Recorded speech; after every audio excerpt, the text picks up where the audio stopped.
and welcome to this video on using Inject and Debug nodes in MUSE Automator. The Inject node allows you to create and send messages into a flow either manually with a click or on a schedule. It's perfect for testing functions, formatting payloads, or simulating devices and events. The Debug node displays the outputs of nodes like message.payload or the entire message object in the Debug sidebar. The Debug node is your window into what's really happening inside your flow. We will start by building a simple flow with just an Inject and a Debug node. Click and drag in an Inject node from the node palette on the left and drop it onto your canvas. Now we will drag in a Debug node and drop that onto the canvas. Next, wire these two nodes together by clicking and dragging the output of the Inject node over to the input of the Debug node. Please note that it is not necessary to connect to a controller for this simple example, so a controller node is not necessary. Deploy the project so that the flow we just created is running. Select the Debug Messages tab in the right sidebar. This is where messages from your debug node will be displayed. You can also press the trash can icon in the Debug Messages sidebar to clear any existing messages. Click the button on the left of the Inject node to inject the message into your flow, and you will see a message appear in your debug sidebar. We'll look deeper into these messages shortly. The only thing important for now is that a message appears.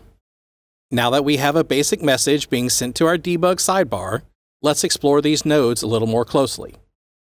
Double-click the Inject node to open the settings for that node. We can start by using the name field to give the node a friendly name. It is important to make sure that each node has a unique and identifiable name. This is especially important as the size and complexity of your projects increases. No one wants to open up every single node to find out what it does. Next, select the down arrow next to message.payload to choose which data type to use. There are multiple data type options to choose from, but for this example, we will use string and enter hello world into the field. We will also use the string data type for message.topic and enter the string training.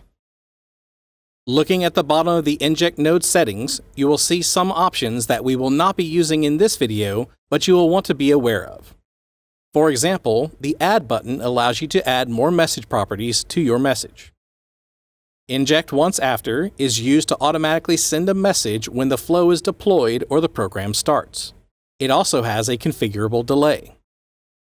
The Repeat option allows you to configure your message to repeat based on a variety of different interval types. Next, press the Inject Now button and you will see the Hello World message in your debug sidebar. But notice that you do not see message.topic displayed. This is because by default, the debug node only displays message.payload, but we can configure this node to show the data that we want. Close the Inject node settings by pressing the Done button and open the Debug node settings by double-clicking on the Debug node. The Output section allows you to adjust what data is displayed in the debug sidebar. For this example, we are going to choose the Complete Message Object option, and we will check both the debug window and node status options. We will also use the Name field to give this debug node a friendly name of From Inject. This makes it easier to find in the debug sidebar when you have multiple debug nodes displaying data. Now we can press Done on the debug node settings, press Deploy, and clear the existing debug messages with the trash can icon. Next, press the button on the Inject node to send our message. You will now see the string we configured for message.payload is displayed under the debug node. This is because of the node status checkbox. In the debug sidebar, it will show the friendly name of the debug node that received the message. The message data also has more information than before. Click the arrow next to the debug data to expand the message object to show all properties. With the object expanded, you can now see both message.payload and message.topic as well as their values. That's it for this video. For more news and product information, visit us at our website at amx.com. For troubleshooting tips, FAQs, and code examples, visit our Anytime Help Center at help.harmonpro.com.